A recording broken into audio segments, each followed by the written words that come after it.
Bancada PD recomenda ao Parlamento Nacional atual alteração do artigo balam e a Lei Código Penal para crime infanticida. No nível penaliza os autores manecil. Deputada bancada Partido Democrático Rosenda Martins satu informação né liga o caso Soy Bebê nebe continua burras e a sociedade nelet. Rosenda dehang e a lei Código Penal criminaliza autor Soy Bebê o tipo oi mas be hare husi penalização consequência bot leone bafeto sira enquanto ba autor mane la e a lei atu penaliza sira.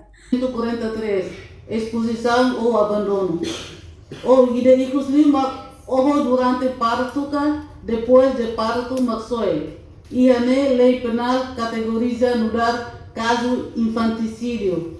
Tui lei Código Penal artigo 142 neve penaliza bafeto. Harei se penalização consequência criminal bafeto toda mil no dalawai desliga no la imputa ato criminal deve vamos mane e a título coautora ou participação ou assistência. Também do ponto de vista biomédica, a tudo kata feto ide se rua, também tem que ir espermatozoide nebe makmayu si manida. Ne duni nudar feto no inang ida nebe, ia komitmento luta ba direito feto no balabari sira, hal usu ba ita voto ia uma puko nidane.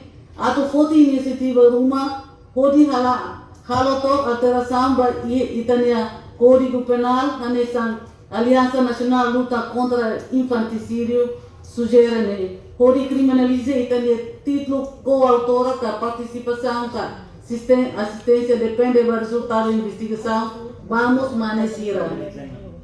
Representante povo ia mufukum Parlamento Nasional ne husu mosba família no inang amansira atau cria komunikação dia ko oansira ia umalarang hodi labele comete ia acto irresponsabilidade idene.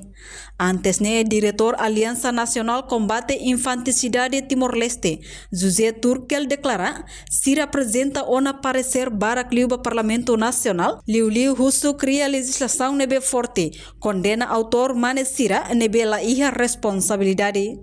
Reportagem Melda Fátima, Televisão Timor-Post.